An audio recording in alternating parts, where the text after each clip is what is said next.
Mas, em todo caso, foram edificadas algumas feitorias para armazenamento de madeira, ou seja, de pau-brasil. Mesmo que a gente não veja, né, sendo formada, sendo criada colônias, mas a gente vê já nesse período, a partir de 1503, né, essas feitorias sendo criadas. Na verdade, a partir de 1502. A partir do momento que eles encontram o pau-brasil, eles vão fazendo a feitoria para que esses locais pudessem ser estocadas as madeiras. Ok? A atividade, né, a exploração do pau-brasil era uma atividade muito extrativa e muito predatória, gente.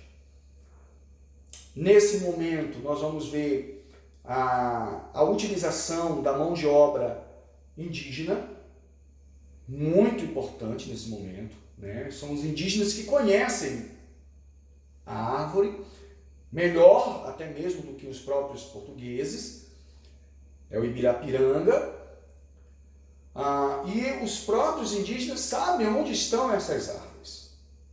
Então, nada melhor do que aquele que já habitava, né, a região para fazer a procura, a extração, a derrubada das madeiras, das toras e a retirada da floresta e também o carregamento dessa madeira até as feitorias e depois também carregar os próprios navios para que eles pudessem retornar para Portugal com essa madeira.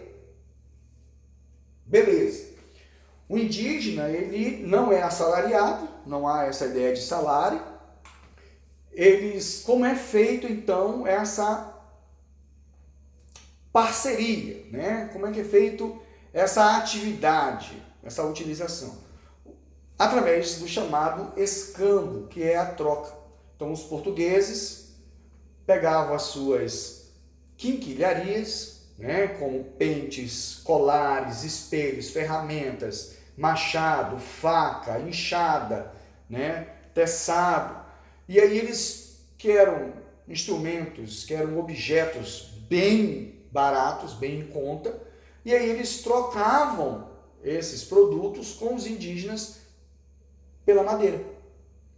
Então, na verdade, quem tinha todo o trabalho, né, quem pegava no pesado, era um indígena que penetrava nas florestas, que localizavam as árvores, eles já sabiam, mas eles iam atrás dessas árvores, é eles que cortavam as árvores, né, faziam todo o trabalho de armazenamento dessas madeiras dentro da floresta, o carregamento também dessas toras da floresta para as benfeitorias e das benfeitorias para os próprios navios, as naus, né? E de lá para que elas pudessem partir, zarpar para a Europa. Então, era uma coisa muito vantajosa para o português. Então, para que eu vou colonizar? Se eu não tenho ouro, se eu não tenho prata, se eu não tenho especiaria, e o único produto é o pau-brasil, e eu não preciso ter pessoas, porque eu já tenho pessoas que estão ali, que estão carregando, estão trabalhando, então para que eu vou mandar gente para ocupar o espaço? Não há nenhuma necessidade, gente, ok? Então eu trouxe algumas imagens para vocês, né? Essa primeira imagem aí mais clarinha mostra os indígenas na floresta saindo e trazendo essas madeiras e deixando ali, e nessa outra imagem mais amarelinha já é um pouquinho, já é um momento mais posterior, onde os indígenas já estão também comercializando outros produtos, nesse caso aí também as próprias esporas com mandioca também, ok? Só que aí vai ter um problema, gente. Qual é o problema? Tá, lembre-se, o mundo é dividido entre Espanha e Portugal pelo Tratado de Tordesilhas.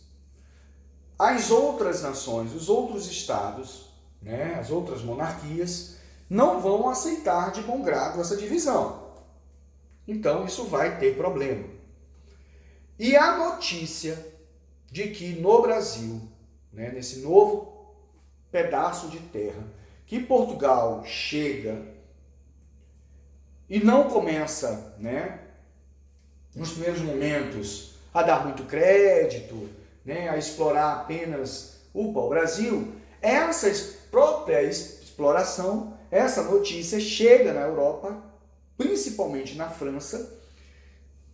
Como eu falei para vocês, os franceses era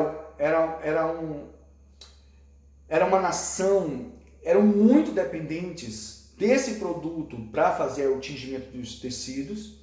Então, a França vai ficar louca também para meter, né, pegar uma fatia desse mercado, dessa atividade, né, de extração e comercialização do pau-brasil, né? E isso é motivado por duas coisas. Portugal apenas explorava o território, ou seja, tirava o pau-brasil, e Portugal não estava ocupando definitivamente seu território, ou seja, não estabeleceu o quê? A colonização, um processo de colonização. E aí, o que vai acontecer? Os franceses vão começar a chegar, os franceses também vão começar a vir, né, de uma maneira muito mais frequente, visitar o litoral, vão entrar em contato com os indígenas e isso vai ser um grande problema para Portugal. E aí Portugal ele vai se ver o quê? Que defender, ele vai perceber que ele precisa defender o quê? O território dos franceses. Porque os franceses, nesse inteirinho, nesse momento, nesse período, vai também conseguir manter contato, cooptar alguns indígenas, né? Que vão ser os tupinambás. Ok? Essa chegada, essas incursões, essas explorações de corsários franceses no Brasil vão obrigar Portugal, então, a fazer as chamadas expedições guarda-costas ou guarda-costeiras. Então, em 1504, para vocês terem uma ideia, os franceses estão constantemente visitando o litoral do Brasil. E aí o que eles conseguem? Eles vão se aliar a um grupo indígena, o Tupinambás. Qual o grande problema aqui? Os Tupinambás tinham um grande inimigo, que eram os Tupiniquins. Mas qual é o problema? O Tupiniquim era aliado dos portugueses. E os Tupiniquins eram inimigos dos Tupinambás. Então, você vê que portugueses e franceses entram no meio de um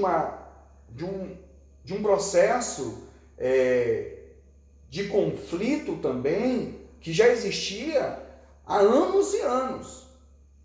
Então, percebam como vai ser devastador esse processo de contato do colonizador, do conquistador com a população indígena.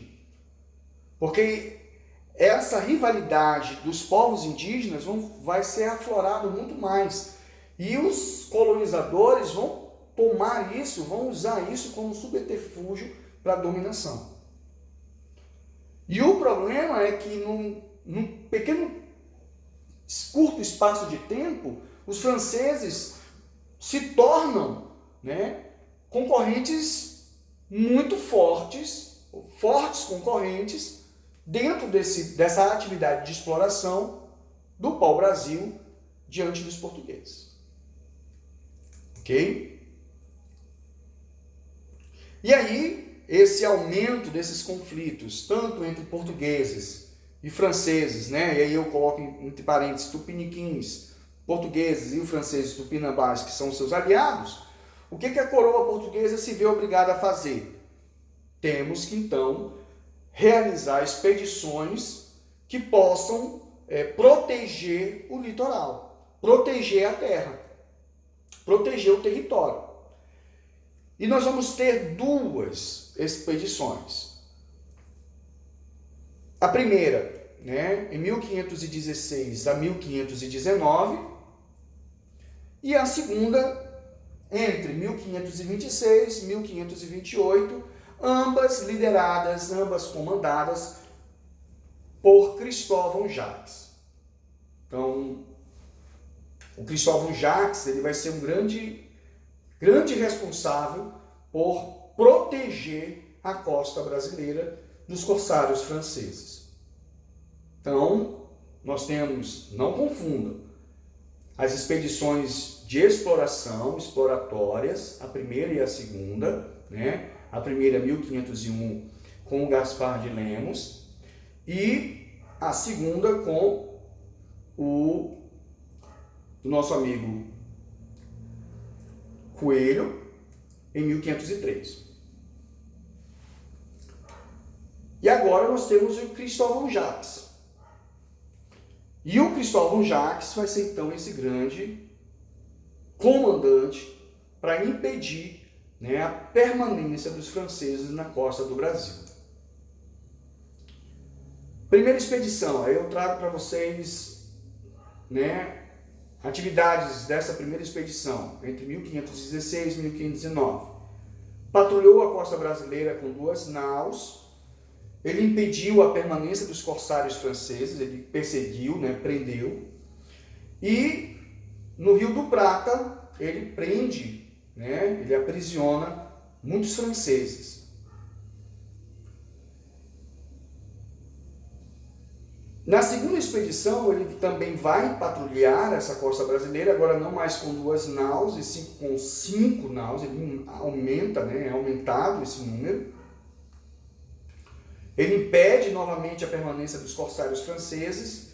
1527, para vocês terem uma ideia, no Recôncavo Baiano, Cristóvão Jacques ele luta com 300 franceses, eles estão em 3 naus diferentes, 3 naus. Eles são presos, são capturados, né? Eles são vencidos, eles são presos e são enviados à feitoria de Pernambuco. Nessas duas, o que ele vai fazer tanto na primeira, né, em 1516 a 1519, e 1526 a 1528? Ele vai destruir feitorias e fortes construídos pelos franceses e ele vai patrulhar todo o litoral até o Cabo Frio. E ele destrói novamente fortes e feitorias construídas no litoral. Ele vai aprisionar os navios franceses e aí ele chega a uma triste conclusão. Qual é a conclusão do Cristóvão Jacques? É que as expedições não estavam dando certo.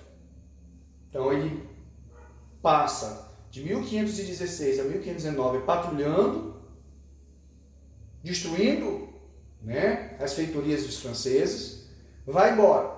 Quando ele retorna em 26, ou seja, mais de 5 anos depois, tem muito mais, os franceses já têm mais feitorias dos franceses, ele vai ter que destruir de novo. E aí ele vai o quê? Ele vai sugerir ao rei português, né, Dom João III, que o Brasil deve ser colonizado. Ele deve iniciar imediatamente a colonização do território, porque senão ele não vai conseguir ter o direito da terra. Então ele precisa ter a ideia do ultima possidetis, do princípio, né, da posse da terra. E aí, só para concluir, galera, eu trago esse textozinho, tá? Diz assim: a coroa portuguesa reagiu a essas agressões. Que agressões? A construção, né, o estabelecimento de feitorias pelos franceses. Essas agressões são essas agressões. A sua política de mare clausum, ou seja, um mar fechado. Isto é, sob o controle dos lusos, protegida legalmente pelo Tratado de Tordesilhas, 1494. Ou seja, o mundo era da Espanha e de Portugal. Os protestos diplomáticos de Dom Manuel I e Dom João III, que é o colonizador, junto à corte francesa, foram frequentes. Então, frequentemente, eles estavam lá com os franceses: olha, para com isso, né? Vocês estão invadindo o território, vocês estão fazendo algo que não deveriam, vocês estão num território que não é de vocês, parem com isso. E o rei francês, né, da época, Francisco I, diz a famosa frase, né, dele essa frase, onde ele fala assim, olha, que ele só aceitaria o domínio português sobre o Brasil caso os portugueses mostrassem o testamento de Adão legitimando o fato, isso, ou seja, que o Brasil pertencia a Portugal. Beleza? Galera, aqui nós terminamos esse primeiro bloco da nossa aula de Brasil colonial, né, desse período colonial. No próximo bloco nós vamos dar continuidade e aí nós vamos trabalhar a chegada, né, de 1530 da primeira expedição de colonização. Nós vamos ver também o sistema de capitanias hereditárias, que não vai dar tão certo. Algumas vão prosperar, apenas duas no final das contas. E também a instalação do chamado governo geral e dando continuidade ao nosso assunto, ok? Então nós vemos na próxima aula. Meu muito obrigado a todos vocês. Essa aqui é uma gravura que mostra a expedição guarda-costas dos Jacques, do Cristóvão Jacques, ok?